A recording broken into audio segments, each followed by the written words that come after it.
闭门鼓后，开门鼓前进行。明进出访外者，夜无故入人家，依克漏法。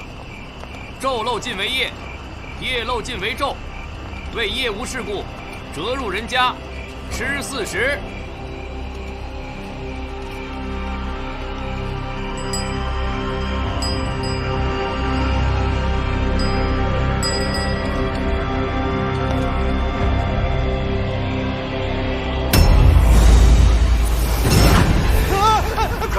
女煞！这上头有个女煞，快看啊！女煞啊，就在那儿，在那跳着呢。你看见了吗？哪儿有？哪儿呢？没有。哪儿呢？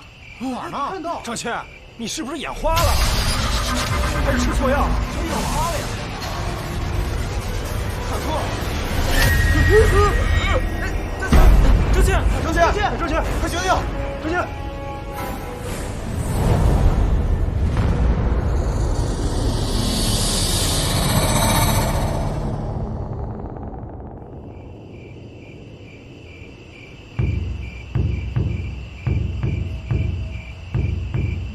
这张谦胆儿也太小了吧！即便是见到了鬼，也不至于当场吓晕吧？嗨，谁说不是啊？昨天晚上还是我给他送回家的，他当时都吓尿了。张谦的胆子也太小了吧！我觉得也是，肯定是他装病偷懒，不想说什么？都给我闭嘴！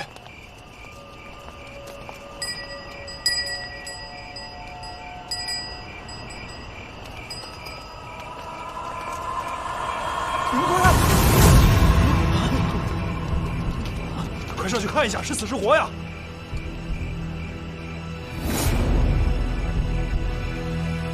是张谦。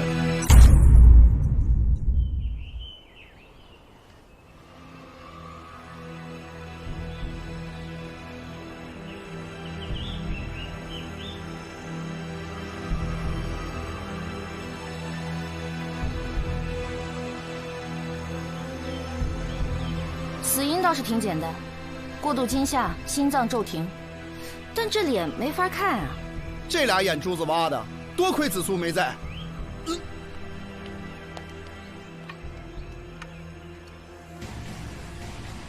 你们就是在这里发现的？对，发现的时候已经这样。本来他应该跟我们一起巡夜的，昨天突然告了假。为什么？这得请示霍将军，否则不敢说。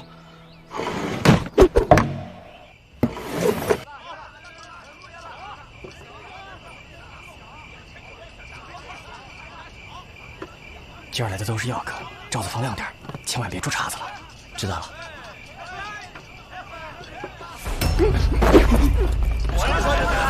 走，别动！哎，就你呢！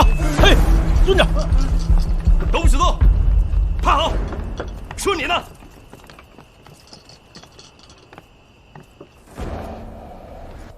哟，这不是霍将军吗？走。霍将军，你这是奉命行事，还是私自抓捕？你可知道我是弱水会馆，他可是……闭嘴！跪下！博气赌财物者，杖责100；聚众设馆者，徒刑3年；葬众者，以窃罪论处。全部带走。起来了，走，起来，快点！今天晚上，你们谁都别想安生了。走，走！你们也不打听打听弱水会馆的背景，整死吧你！死萨摩，你不好好跟着老大办案，你非跟着我干嘛？不是，那个，本来咱俩聊正事，这儿，那个他非要来，不好意思啊。没事儿，我也是久仰萨摩兄的大名。既然萨摩兄是你兄弟，那咱们都是自己人。咱们是有福同享，有钱同赚嘛。对。那个，别卖关子了，你现在发什么财呢？这么说吧，如果我能保证稳赚不赔，你能拿出多少钱来？这个，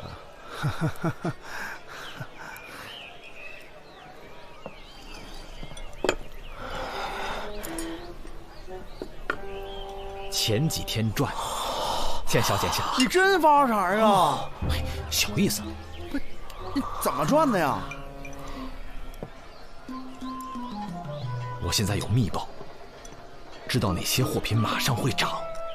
我之前那笔就是这么赚的。哦，你干这个呢？怎么样，入伙吗？我觉得我们现在不能再小打小闹了，有多少资金全都拿出来，咱们一起干一票大的。咱们是兄弟，你们又是官差，我蒙谁我也不敢蒙你们吧？我可告诉你啊，我老婆本、棺材本、各种本都在里头了，知道吗？啊，他还借了不少，还真不少，够难为你了。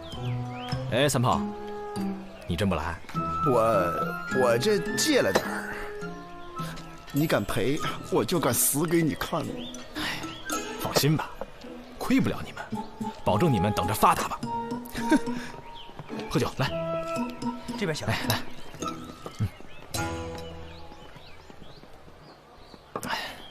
你说我虽然入行算晚的吧，比不上他杜远山之流，但我也算是快的了。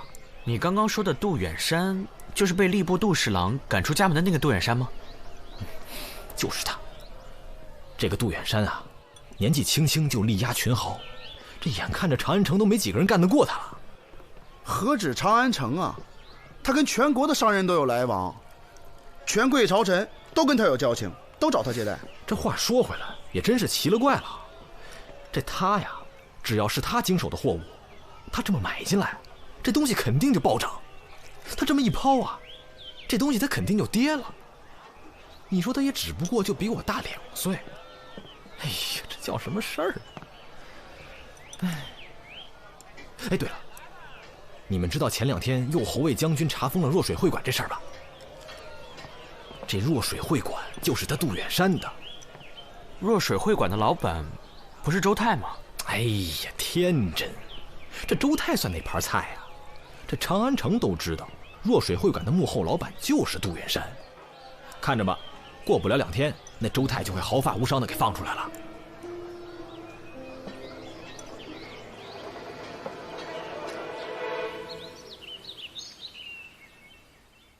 霍将军今天大驾光临，魏某啊，真是荣幸之至啊！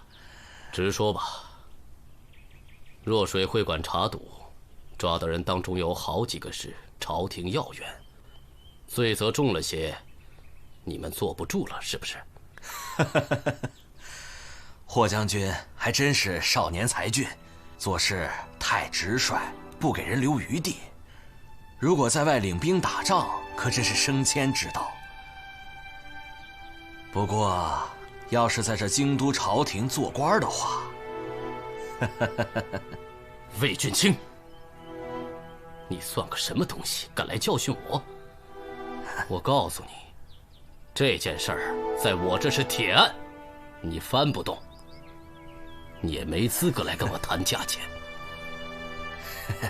魏某啊，知道不够资格，这个是够资格的人给您下的请帖。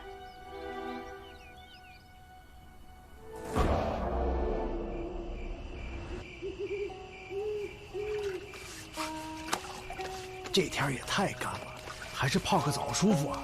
哎，可不是嘛！哎，多管您的酒。老何，给你。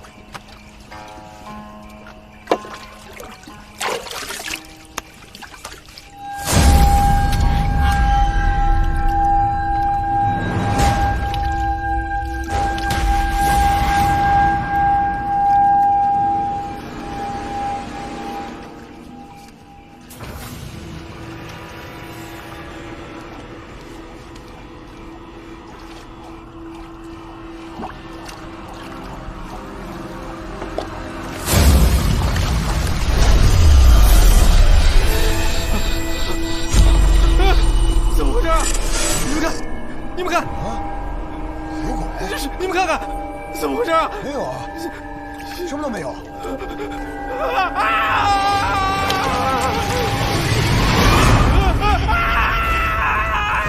有鬼啊！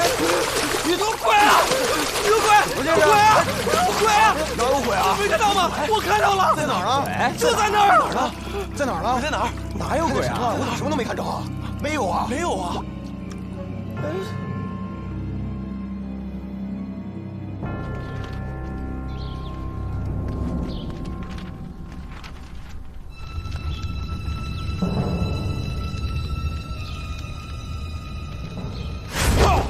我是狐裘法师。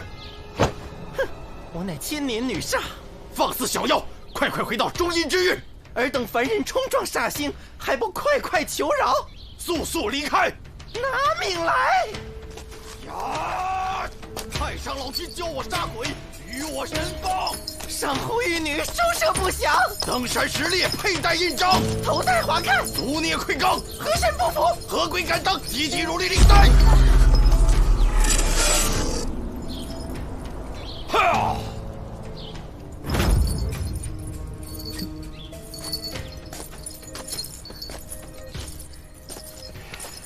吓到各位了，我刚才施的确实是邪祟之术，算是以毒攻毒了。我想令郎是无意中开了阴阳眼，撞见了一位非常厉害的女煞。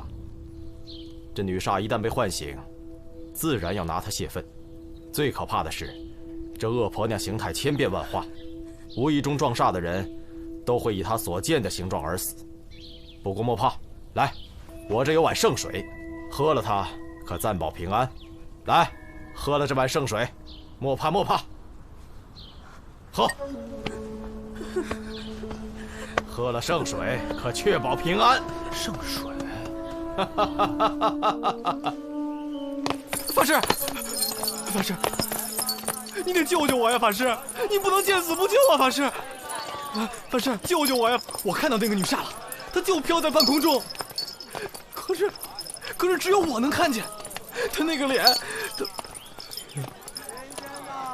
那都不是脸了，那根本就不是人的脸呢！法师，法师，你救救我吧！法师，我求你了，你救救我吧！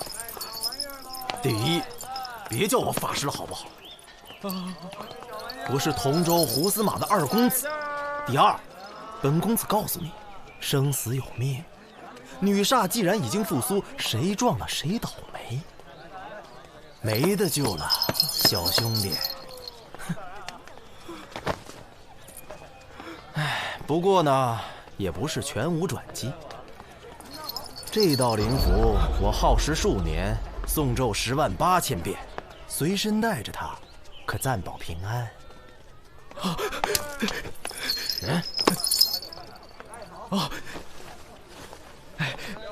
这点钱，你还是乖乖等死吧。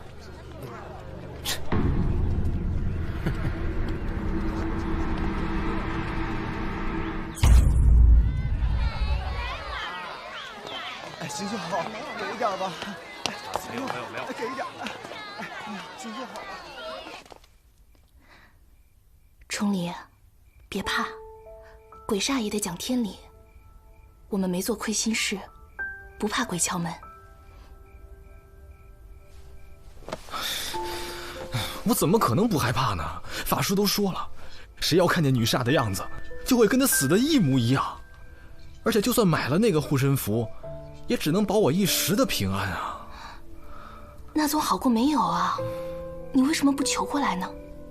哎，他要价实在太高了。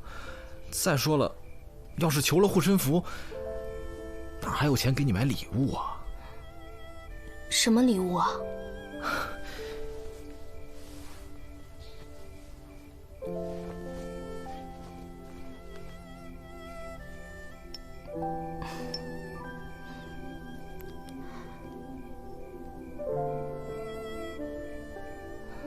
这会儿给我，你要见了又没了，你又不是不知道。我知道，小白，这是我将来娶你过门的聘礼，相信我，我马上就要发财了。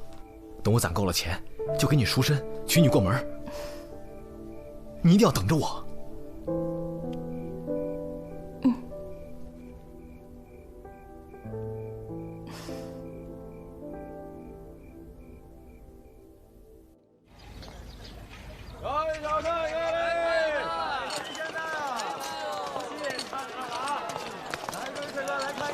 将军，霍将军，周泰被放走了。放了？是。霍将军，多谢了您。听说上头已经下文，让右侯卫把弱水会馆的人都给放了。您辛苦，您辛苦。我们杜老板可一直等着您过去呢。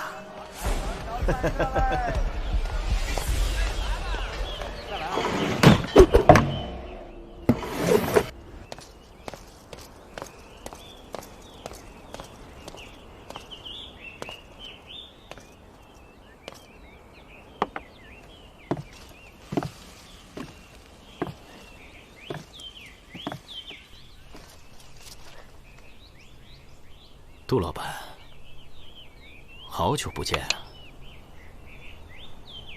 霍将军，真是忙啊！见你一面真不容易。不忙，一点都不忙。我抓的人被你都弄出去了，我现在闲得很呢。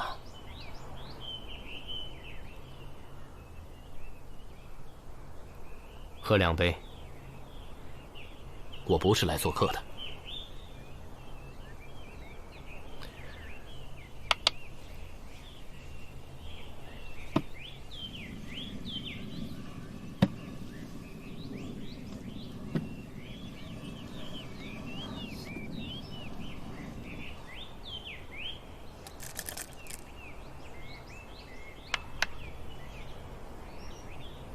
你怎么还这么无聊啊？我倒是想上会馆赌2把，但貌似3年前就没人能耗过1局了。何必总要赌那么大？谁愿意押上身家性命陪你？又不是明天就死了。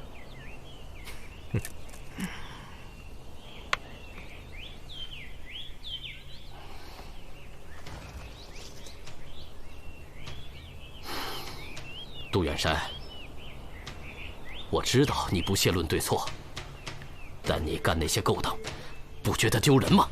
丢人？丢谁的人？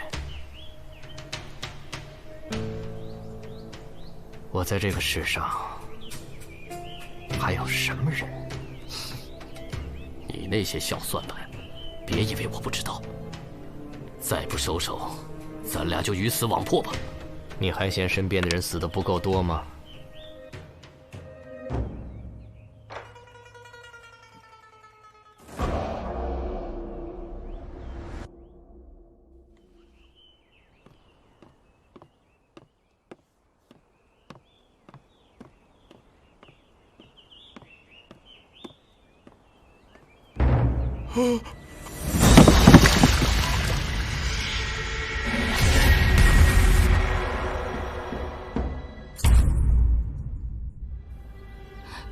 那个胡法师嫌崇礼给钱少，不但没赐福，还说他必死无疑。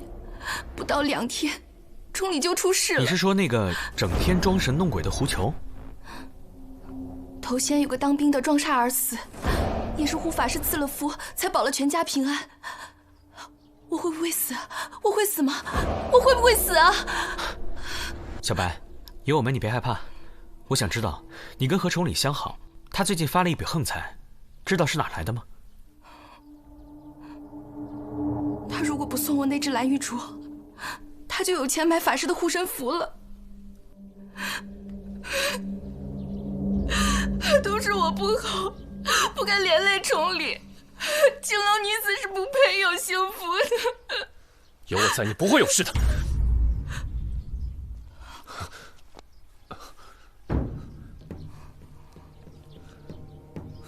三魔，带他去凡社住下。我们都打起精神，去抓人吧。从实招来，胡球，你区区一个神棍，四处散布女杀谣言，制造恐慌，谋取私利，要遭天谴的。哼，愚蠢，太愚蠢了。李少卿，你不过是个凡夫俗子，什么时候你能参透阴阳五行、天地生死，自然会开天眼见诸般神迹。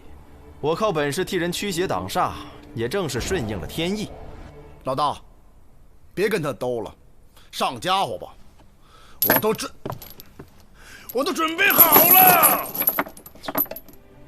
别跟我来这套，无凭无据，你们无权对我刑讯逼供。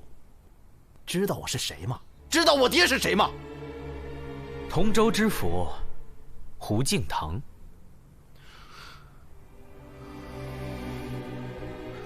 你爹可是个好官啊，二公子，你怎么一点都不像令尊呢？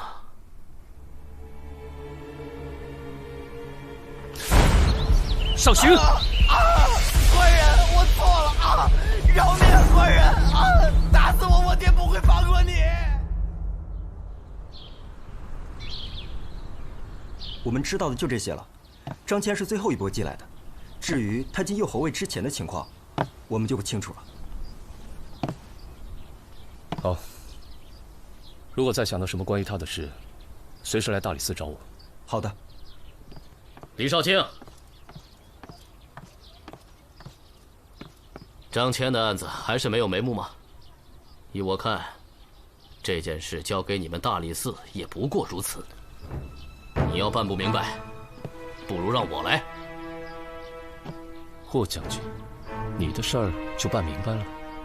说抓赌，为什么会馆抓的人全都放了？兵部，别逼我说难听的。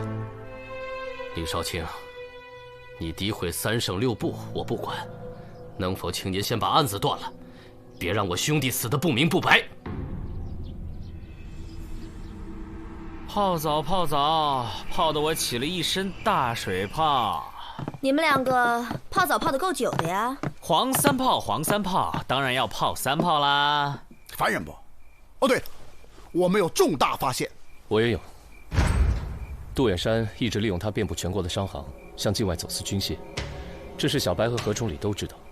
何崇礼出事后，小白怕遭人灭口，突然给我寄了封信，把来龙去脉都交代。前段时间，一支商队在洛阳附近被抄，官兵发现这30项货物全都是违禁军械。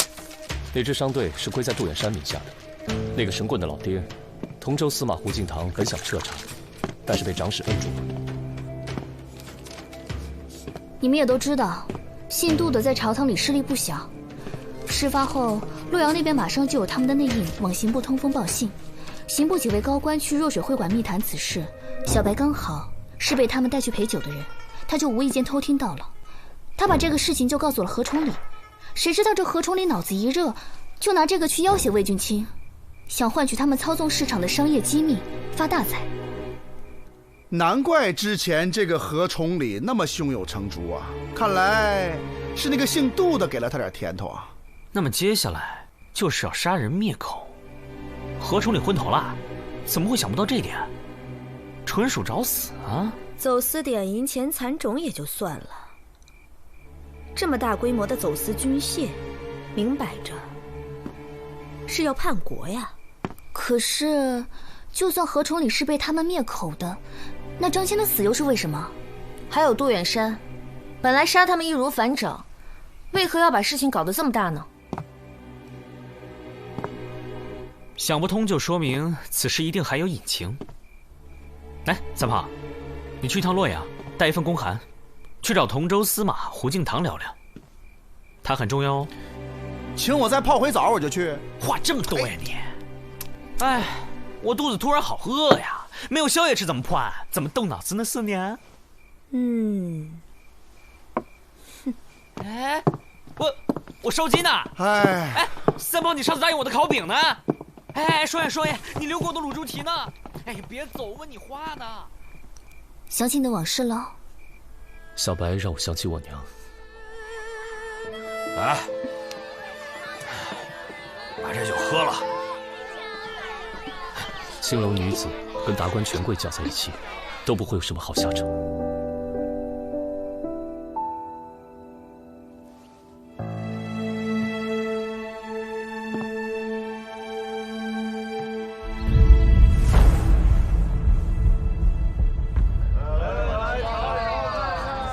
哎呀妈，累死小爷我了，3天3夜没歇脚啊！回来啦！哎呀妈！哎呀！那个胡司马已经全告诉我了，他们现在上面啊是铁板一块，根本撬不动。他也得保证自己的官位嘛，所以他现在这个走私案啊，一时半会儿还不能查。虽然不能查，不过这个胡司马呀，跟霍将军他父亲早年就有交情，所以他已经写了密信告诉了霍将军。虽然案子查不到啊，但是朝廷有个人在这儿，不是也挺好吗？哎呀，那他儿子怎么那个德行？哎，我突然想到，之前我们不是一直想不通，杜远山为什么非要把这个杀人事件搞得神神鬼鬼的？我们可以反过来想，如果这个案子扯上鬼神的话，那么谁嫌疑最大呢？胡球。聪明。哎，那他跟杜远山有仇啊？如果胡球真被判成了凶手的话，他爹胡敬堂还能接着做官吗？烧饼。还有，张骞的背景也查到了，也是杜远山的手下帮他托的关系。他是安插过去的耳目。而且一去就很受霍霄赏识。张骞感激之余，也可能会鬼迷心窍，想重新站队。所以老东家要除掉他。呀，那走私案霍将军也知道了，他不会有事吧？女杀！将军没事吧？霍将军，霍将军，没事吧？这什么情况？没事，没事。霍将军看见了女煞，可我们什么都没见着啊！用不用我大理寺派人守护呀？闭嘴吧你！来瞧一瞧，看一看来。再来啊！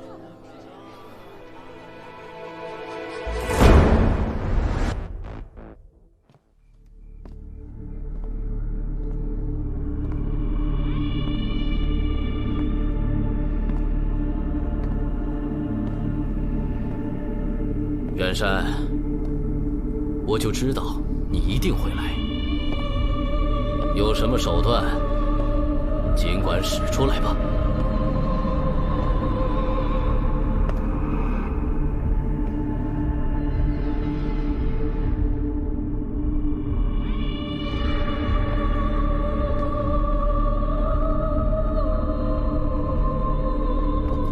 我也要去。别添乱，你们看家。我非要去。我也得去。没钱啊，四娘。慢走不送啊！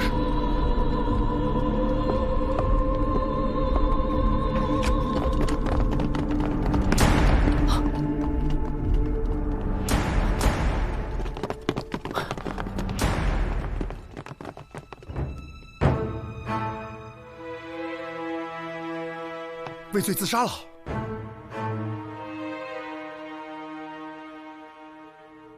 把霍霄拿下！凶手就是霍霄。刘四卿、周侍郎、王忠诚，案件已经查明了，凶手就是霍霄霍将军。好，拿出证据来。是，忠诚。这两桩所谓的女煞凶案，奇就奇在女煞无影。啊！有女煞！在哪里啊？就在那！可为什么每次只有遇害者能够看到她，在场的其他人都看不到呢？只有一种可能，那就是在场的证人全部都说了谎。我知道大家肯定都认为这两桩凶案情况各异，证人都不同，要想实现所有的证人都一起帮着凶手作伪证，几乎是不可能的。可是凶手正是利用了我们这点疏忽，巧施了小小的手段，便把不可能实现为可能。那你说说，这究竟是怎么回事？前面两起案件，张骞和何崇礼撞煞的时候，在场的目击者其实是同一拨人，他们就是霍霄手下右侯卫的心腹部队，也就是张骞所在的巡夜2队。而这位传说中的无影女煞，其实也是霍将军的一位手下假扮的。这位手下武艺高强，尤其擅长轻功，人称草上飞。子苏查看过右侯卫的档案，这位高手在案发前的半个月突然退伍了，不是调职，而是退伍，提前退伍。如果没有霍将军首肯，是不可能完成的任务。异想天开啊，与本案毫无关系。霍将军，你是不耐烦听了，可其他人还不知道来龙去脉呢。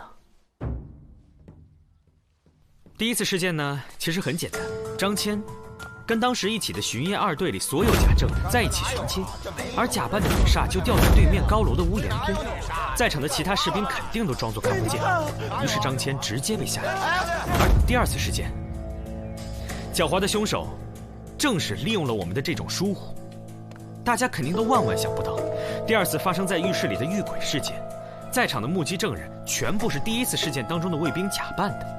事实上，何崇礼遇鬼的那一天，整个清泉浴场都被凶手包了，门口变成了卫士值守，阻止客人进入。三炮。后来我和萨摩去了一趟清泉浴堂，我俩在澡堂里都快泡秃了皮了，终于等到了证人。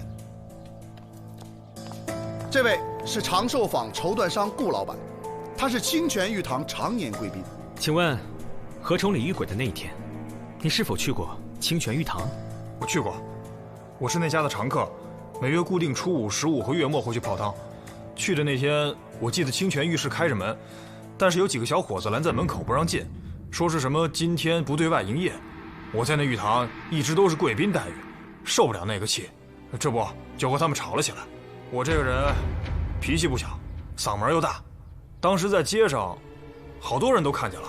我们还找到了8位当时围观此事件的街坊，他们都可以证明，当时顾老板被几位年轻男子挡在了浴堂门外。带上来吧。就是他，最先动手的就是他。你看，这几位呢，都是巡夜2队里的卫士，也是第一次遇鬼事件里的目击者。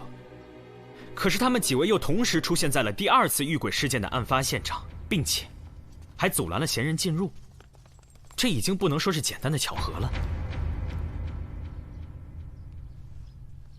霍将军，我给你看个熟人吧。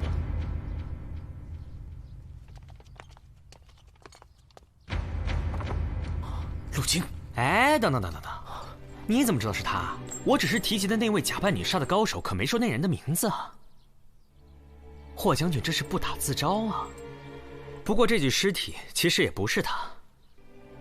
起来吧。所以，这一切都可以证明，所谓的遇鬼事件，只是霍萧一手安排的。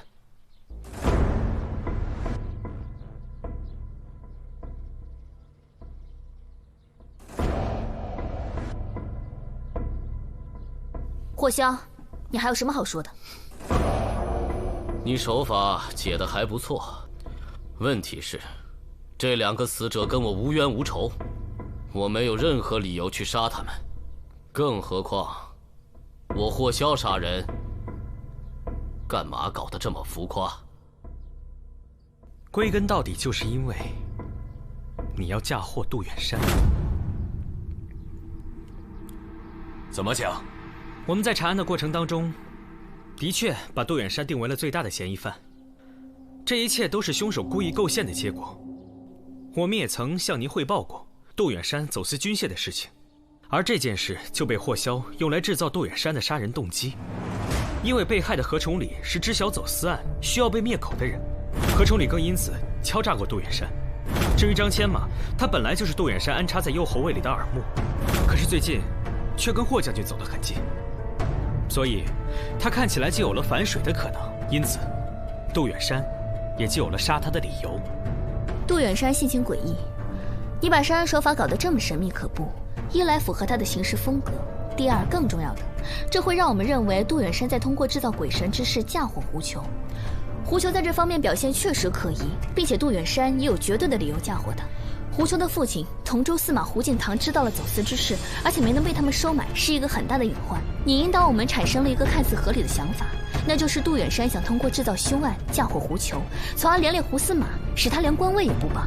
这样一来，杜远山就成了最大的犯罪嫌疑人。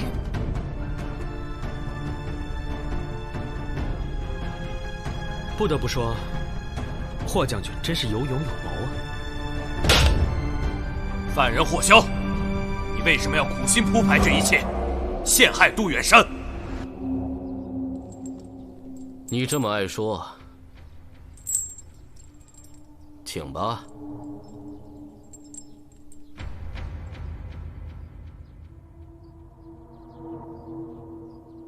因为他要毁了杜远山。为什么？因为杜远山是他最好的朋友。这个世界上有一种人，他们严于律己，更严于待人，有偏激的控制欲。面对他们在乎的人和事物的时候，尤为如此，要求一切都符合自己心中的条条框框，否则的话，就会产生强烈的痛恨感。这就好比是一对恋人，都想要求对方按照自己的意志而改变。可霍萧的意志却比普通人要严重的多，更偏颇的多，因为他的标准是完全主观的。当霍萧发现杜远山没有按照自己的意志发展，也无法改变的时候，他的心中就有了一个想法，毁了他。对吗，霍将军？起初只是心中的一个念头，然后越扩越大，越扩越大，直到无法收拾。最后，你一看到杜远山就想杀掉他，因为他太让你失望了。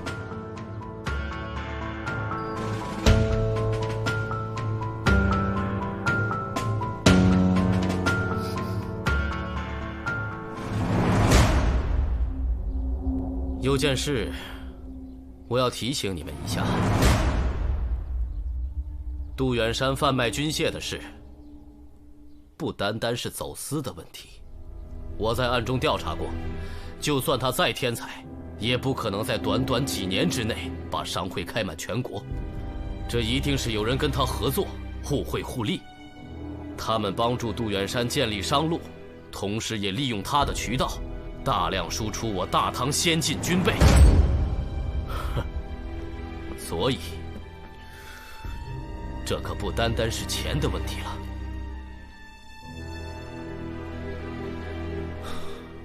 霍萧，这么严重的事情，你要早知道为什么不揭发？你想毁了他，你倒直接揭发他呀！你还素称忠勇，你知道忠勇二字怎么写吗？那怎么行呢？远山说过，愚人才造正途。我想毁他，就得毁得漂亮。要不白让他栽在我手上一次。他从小就比我聪明，我得让他服我一回啊！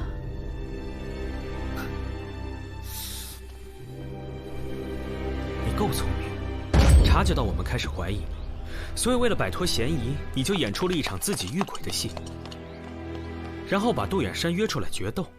这样的话，即使失手杀了他，你也是正当防卫。你所做的这一切，你的好朋友杜远山都知道吧？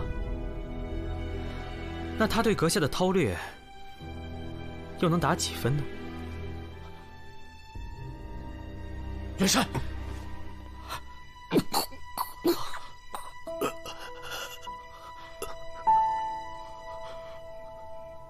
哥，你是真的想让我死吗？为了所谓的公平正义，不是？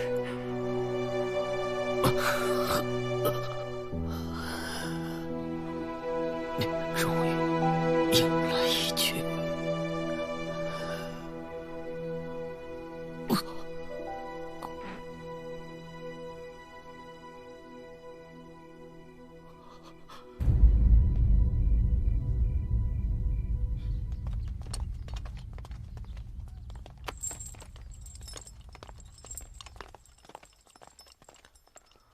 好了，诸位，女煞之事可以结案了，但事情没完。有关杜远山私贩军械一案，必须彻查。谁在背后跟杜远山合作？他们又有什么目的？程烨，在。你们特别案件组能接手吗？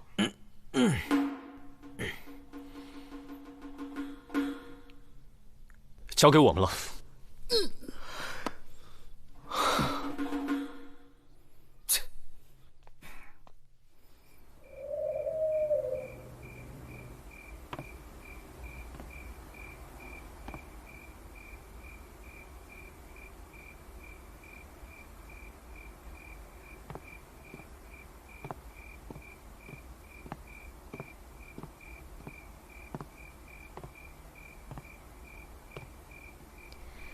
一个人喝酒不闷呐。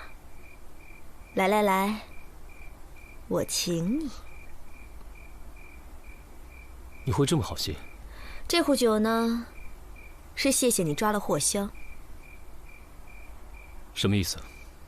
每次他带着那个右侯卫巡街，都弄得我鸡飞狗跳，各种臭规矩，还老喜欢罚钱。现在他走了，我们夜里做生意，歌舞升平，财源广进。酒你慢慢喝，不够还有。三娘两步，想请你打听一下军械走私案，最近江湖上有什么风声？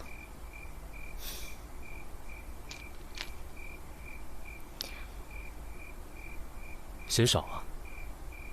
这是掉脑袋的事儿，我不沾。我劝你，最好也别沾。你怕了？这个案子比你们之前的那些都大，水也深得多。你到底知道些什么？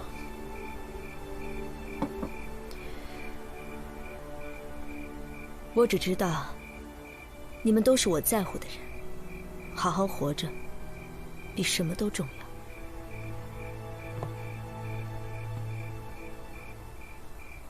晚安。